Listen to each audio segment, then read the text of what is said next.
welcome to the KVJ After the Show podcast. Kevin's eyes look insane, but he's got new hair. Virginia is a witch, and she farts in her chair. Jason is a spaz who's got an old man's ass. Welcome to the After the Show podcast. Yeah, all right. Hello, and welcome to the KVJ After the Show podcast. Happy Wednesday, everybody.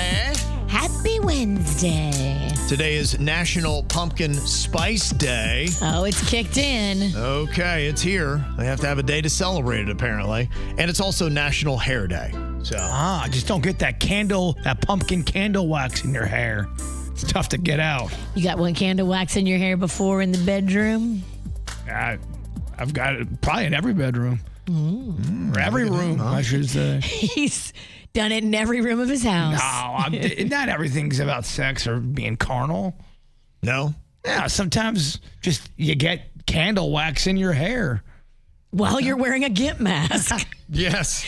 And you have a rubber ball in your mouth. I mean, it's so you don't relatable, do that? right? I mean, duh. I thought everybody did that. Why, handcuffs are bad?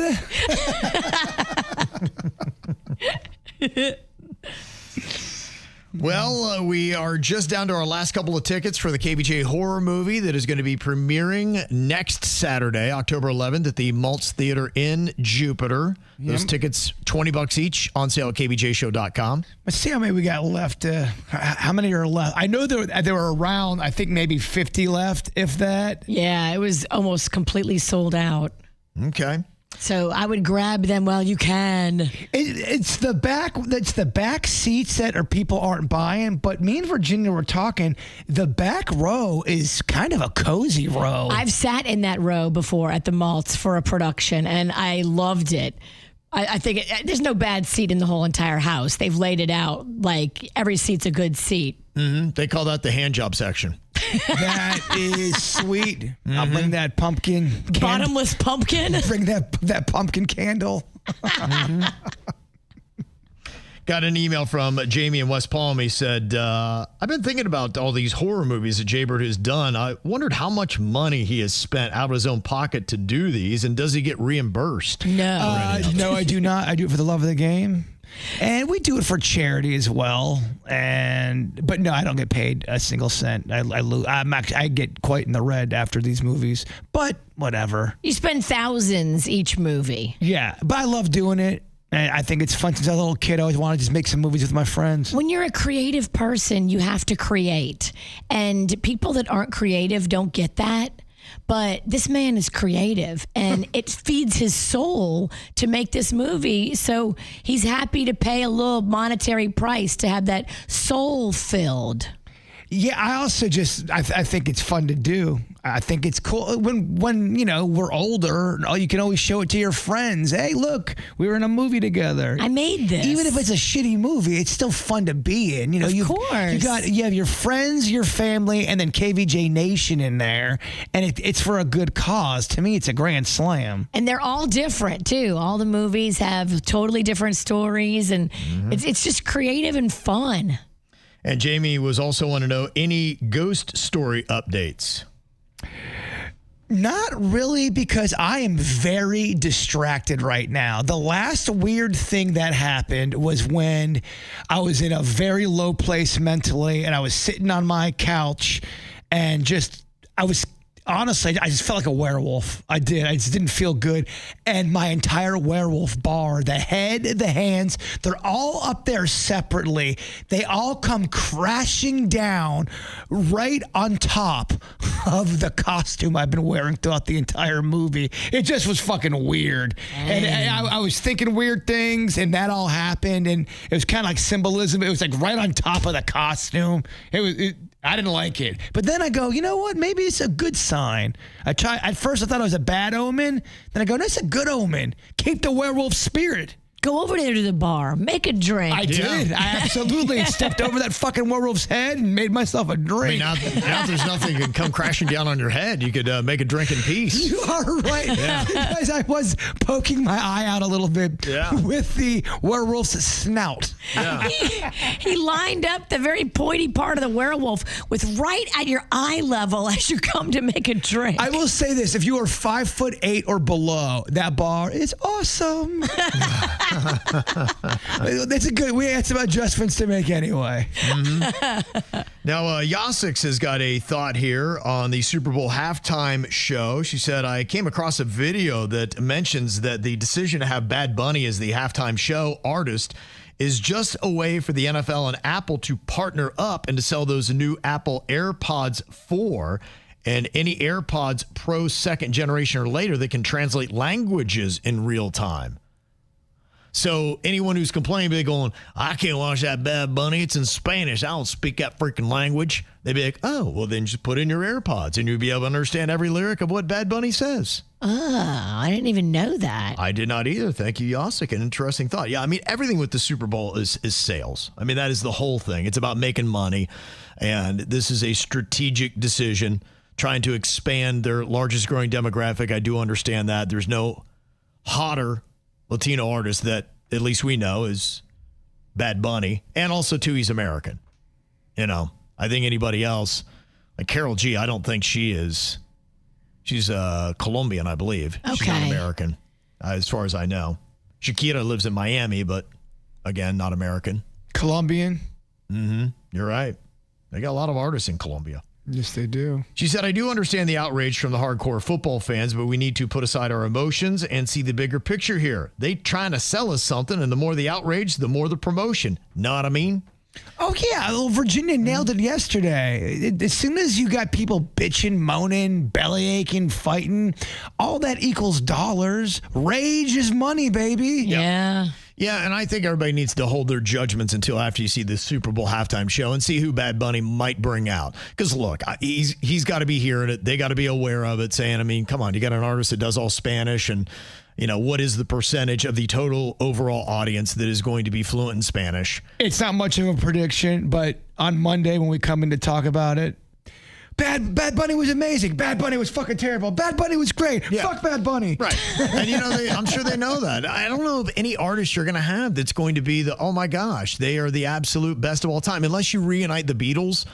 And even then, people would be like, really? Old man stuff. Bring out the Stones? Yeah. Zombie John Lennon. Zombie John He did not hit the notes. Now, if you brought out Zombie John Lennon, Zombie Freddie Mercury, Zombie Jimi Hendrix, now we're cooked now, and they just call themselves the Zombies. Yeah. Now that shit pops. But then the younger generation will be like, okay, boomer halftime. These zombies are such a boomer. Can we have had a song that didn't come out 80 years ago? Do you guys even zombie? Mm-hmm. Yeah. You're right. You can't win. No, you can't. So you got to understand that that's going to be the case. But I think going in, they're going to be aware of that and say, look, let's make sure we're bringing out some other English-speaking artists, and we'll do some collaborations, and you'll probably be like, all right, they scratched that itch as well. I'm sure it's being addressed. Or let's just have everyone get fight on social media the next day because they'll still be talking about us. Yeah.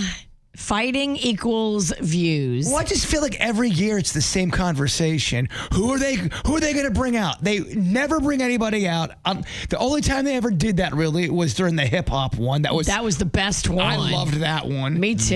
Yeah. And we're always like, oh, what if Shakira brings out? I mean, I know they did the J-Lo Shakira one. Shakira absolutely upstaged J-Lo. Would you not say? Shakira, I thought looked better and did better, but J-Lo's a bigger star. The fuck out of here. Get out of here. No, absolutely not. Just because he's dating a Colombian girl now, he's like all Colombian, all in. Kevin, who's a bigger star, J-Lo or Shakira? You're talking globally? Globally, and let's take out the Shakira, and I'll tell you why. Because Shakira did 2 sold-out shows at Hard Rock Stadium. I don't think Jennifer Lopez could do that now And that's Miami, which, is kind of America. And I get it. J-Lo was huge, but now J-Lo makes the news now for tabloid shit, not for projects. It's about her and Ben or her bullshit suck documentary was terrible. Is that what it's called? No, that was a little harsh. Bullshit fuck suck documentary. I did not mean to come off so crass. I'm sorry, Wow. But it was not very good. Someone's showing his teeth. I do not like J-Lo. We know. It's coming across. I just like seeing that vein in your neck pop I out. get a little passionate. People always think I'm angry. I swear I'm not. I'm just passionate. And comment here about the Jonas Brothers. I talked a good bit about Dua Lipa as she was getting ready to play Miami and how she was doing local artists and all the other cities she's going to before Miami.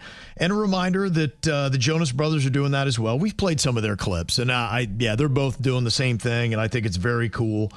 Like in Virginia Beach, they did Hanson. I didn't realize Hanson was from Virginia Beach. Oh. They did Alessia Cara. Well, I don't even know if this makes sense, actually. They did Machine Gun Kelly in Vancouver, but I know he's from Cleveland. So I don't know if they are. I think they're just doing covers. Jason Mraz, is he from San Diego? Do you guys know that? He's from, I think, Virginia or West Virginia, something like that. But then She doesn't know Kevin. He spent a lot of time in California. That's where he got started, was California. But and then they said John Legend in Los Angeles, he's from Cleveland too. So so Jonas Brothers are doing covers, but I don't think they're doing what Dua Lipa's doing, because those are songs that are not from the artist in that city. So they're doing covers, but it's not the same. Oh gosh, what's worse than hearing the Jonas Brothers do one of their own songs is them doing a fucking cover. Sorry, I'm sounding like a hater over here. Yeah, you are. J-Lo, then the Jonas Brothers. Nobody's safe. I'm going to burn it all down. No one's safe. Burning it all down, damn it. I like Shakira. You need a drink? What are we offering? I do have a little whiskey. You want some? You take me home? Can I put my Jeep in the back of your car? I would love to see you try to lift your Jeep into anything. Now, I don't know how you feel about this, but, sometimes when somebody's passed, you don't want to maybe bring out an unflattering comment about them. I know what you're going to bring up, and I thought the same thing, and that's why I did not do it in the dirt. I was just like, it's a low blow. Is this what I sent you? Yeah. Asking the question. I swear to God, if you motherfuckers do this when I'm dead. We would never do you dirty. This is doing somebody dirty. Very dirty. It felt a little bit weird, Lionel Richie is saying that he and Quincy Jones nicknamed Michael Jackson Smelly back in the day because Michael wouldn't wear deodorant or wash or change his clothes for days. And look, it sounds like it was true. It didn't need to be said. If you were truly boys with somebody, right. Now if they didn't like each other, maybe they didn't like each other. It sounds like they did like each other, but you are right. Some people said Michael Jackson was cutthroat as shit. Ask Paul McCartney. I just think that if you're boys, you never do your boy dirty like this. Well, didn't they do the whole "We Are the World" together? He's trying to play at both. He's trying to play both sides. You can't. Michael Jackson's my boy. Also, he smelled horrible and was gross. And no. That ain't your boy then. I don't like when people do that stuff. John Stamos did that with Bob Saget, and Bob Saget wasn't even cold yet, and was saying shit I wouldn't ever say about my boy after they passed. It's a weird look, and it's not flattering, Lionel. And I've never seen him do anything sideways. I've always been a Richie fan. I've always been a Lionel Richie fan, but this turned me a little. Well, yes, he's selling a book, and So I think what? people sell their soul a little bit when they're doing these books. Because they're really, I'm sure they're trying to pull it out of you, saying we need something that's going to get a headline. Because there's some books you're like, this is pretty fucking boring. So nothing happened to you. Apparently, the Lionel Richie book is really boring. And if this is the most exciting thing that we can pull from it, we're going to pass on the book. Well, to me, what I would tell him, the tough look, because he may defend himself saying, look, Michael wouldn't care. We did that. It was open. It was whatever. But here's the thing is, even if that person, even if Michael Jackson, be, I'm okay with this. I don't care. I'm stinky. You still would say, but nobody else knows that, and he's not here to say that. And Yes. so for everyone else, we're all thinking the same thing, that you're kind of doing your friend dirty when he's dead, telling something that's not real flattering of him. And even if Michael would have been completely fine with it, be like, oh, that's great. Lionel's so funny. We'll never know. No, then you look sideways at Lionel Richie and you don't know. Be like, this is how people are going to perceive it. And I don't care if it's true or not. And I'm not even a huge Michael Jackson fan. No. I just thought it was dirty, a low blow, and that's not what you do to your friend. We're loyalty fans. Yes. You're loyal to your friend. You're loyal to your boy. If you were truly boys, you don't say that. If Virginia was to die tomorrow, I'm not going to tell the story where she shit her pants on the way to Tallahassee. No, that's a great story. It's a great story. I didn't shit in my pants. I shit in many restrooms on the way to Tallahassee. I was just kidding. It was Gainesville. I was trying to make up a story.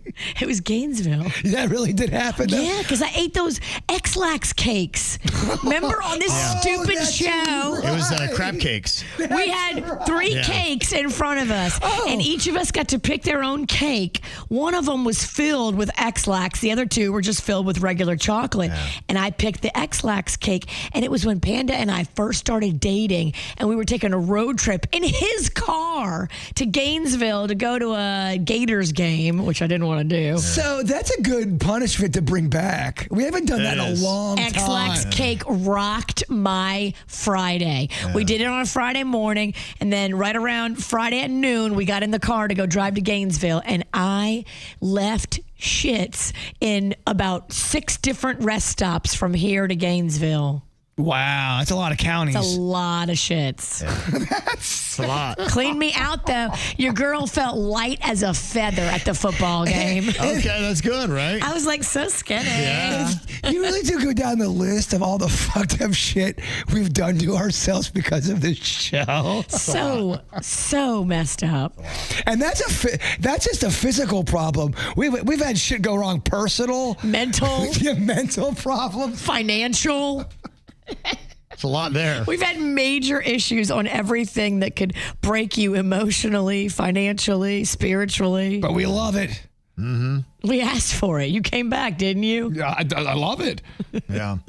I didn't see this coming. Remember the cheating CEO from the Coldplay concert? Yes, Andy Byron. And then we'd heard that the HR director, her husband or soon-to-be ex-husband said, we were kind of split up. So He said he was at that show, too, with another girl. Yeah, so he was like, all right, I get it. He don't care. Yeah, and here's the crazy thing. Apparently, the CEO, Andy Byron, he and his wife have reconciled. They were seen strolling the beach, enjoying his sunset pic, and they've got their wedding rings on. Well, he's got plenty of free time since he got fired. Yeah, you're right. Yeah, apparently they haven't filed for divorce. It doesn't look like they're going to, so he got back with his woman. I didn't see that coming. I mean, after you've been humiliated like that and your husband has cheated on you and it's gone that globally viral. I mean, maybe she's got some plan where she's going to get the money and then divorce him in a few years. I had that thought. I'm wondering, that would be the only way I think I like this story is she's like, oh no, honey, it's fine. You're good. But he's unemployed right now, so I don't know what her setup is going to be. Maybe he had some kind of severance package, or maybe he's got, I don't know. I don't think you get that severance when you get fired for cause. He's a dirtbag and he's a CEO. He'll find another job real quick. Yeah, he probably already has one. And sometimes people don't want to change their life. They don't want to. I know it sounds weird, but she may not just. I don't want to go through a divorce. I don't want to go through all this shit. Maybe they have kids still in the house. Maybe you keep him until your kids are out of the house, and then you divorce him and take everything. Well, I mean, I just know some people who are still in a relationship where some major shit went down and they stayed together through it. Yeah. And you go, like, I mean, if it was me, I would have been out like Trout, but they just stay together. I mean, everyone's a little bit different. Some people have a high tolerance for abuse. I don't think I do. No, you fucking wink at me the wrong way. I'm like, what the fuck does that mean?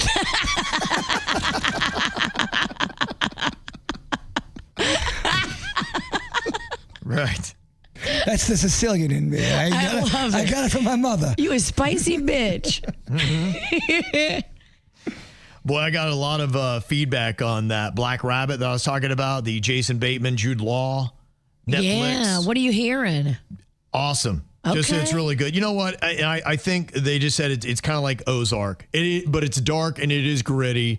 So be ready for that. It's not necessarily anything feel good, but it is good drama, and the acting, as you can imagine, is great. There's certain people when they're in a project, I don't know, I feel like they don't suck. Even if the project sucks, they never do. Bateman, to me, is one of those guys. I like him in pretty much anything he does. I like Jude Law, same thing, but just because I think he's pretty to look at. But I listened to an interview with him last week, and he was complaining to the person interviewing him because he's like, all anybody wants to talk about is my looks. Oh, fuck you, Jude Law. Get out of here with this horse shit. He's like, it's so hard, like, because the first 5 minutes of every interview, they just want to talk about my looks. That's some, if he's not joking, then. No, he was not joking. But he is good looking. And I just started thinking about it. Like, if I had 10 minutes with him, I would try really hard to not bring up how hot he is, but he's hot. I would, if we got him in here, so, looks starting to fade there. You'd remind him that he's getting old. And he wouldn't believe it. He'd go, you're talking to me, Crow's Feet Pennington? What did you say, bitch?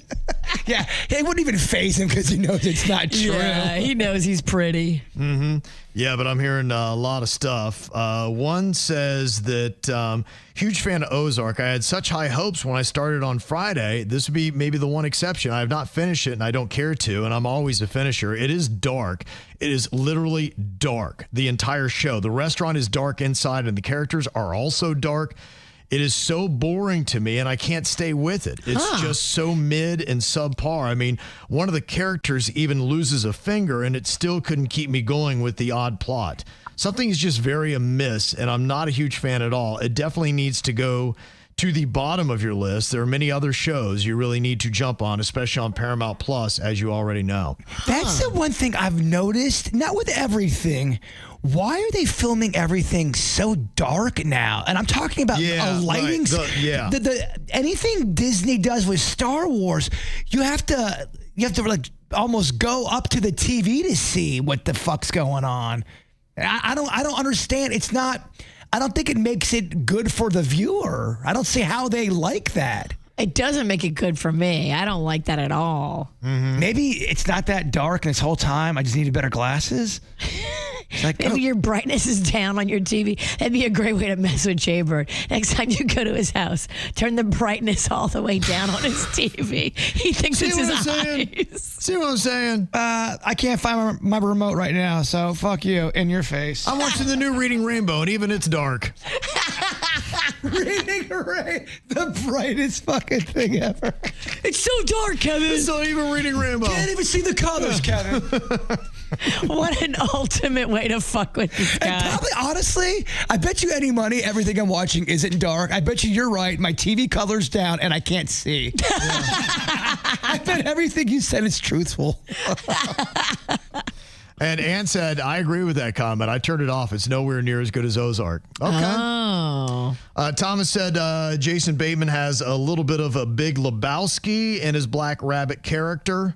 Yeah, it seems kind of like a bit of a freeloader that I think is causing all the problems. Sometimes I don't like that plot line. Have you ever seen that where it's just the dysfunctional guy? And honestly, even if I had a brother like that, I'd be like, dude, I don't know if I'm going to let you bring me down into your terrible world. It's like you're making all these bad decisions. I can't go with you, man. I love you. We're blood. I'll help you if you do it right. But if not, you got to get to moving. Yeah, I've only seen the trailer, so I can't say that that's the whole thing. But it had that kind of vibe to it.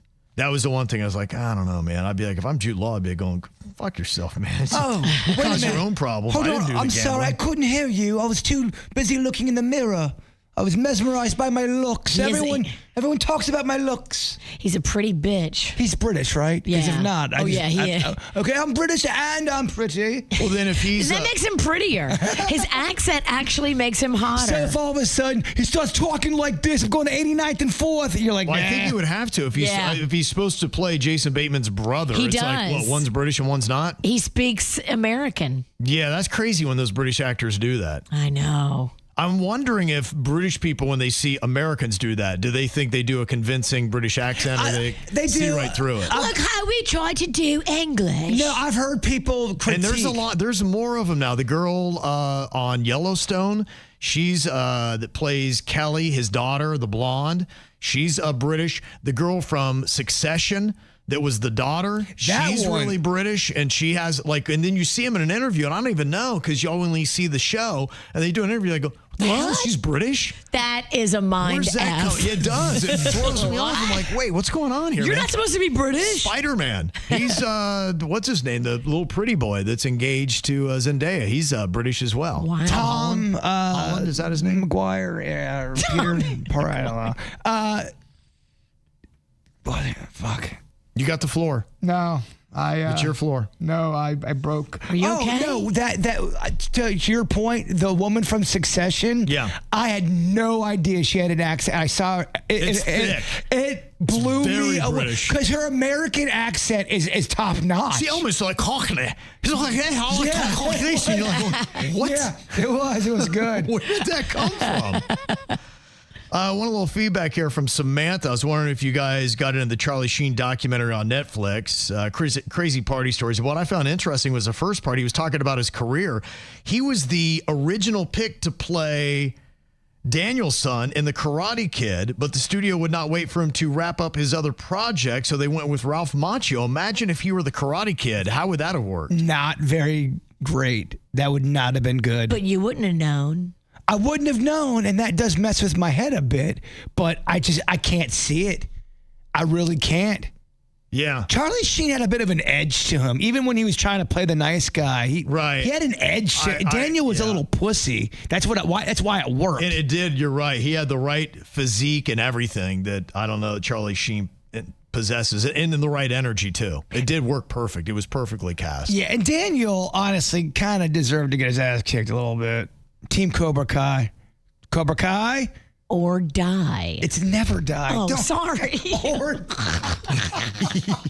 I thought I had it. yeah, They're going to kill you if you don't join. Cobra Kai, never die. Never die. That's right. Got it. How many times you saved my ass in Nam? Oh, never. You don't know the rest of the movie. Blank stare. I am cautiously optimistic about the Miami Vice film they're going to be doing. The one they did in the 2000s, they had a good cast on that too. But it just didn't connect because it was going to be a modern version. It was set in modern times. It was like, this is maybe mid-2000s, 2006, something like that. Good cast. But what I like about the new movie they're going to be doing, it's going to be, I guess, set in the mid-1980s Miami. And to me, that's what I love. And honestly, even knowing it, clearly we still got a lot of cocaine in Miami and in South Florida. What?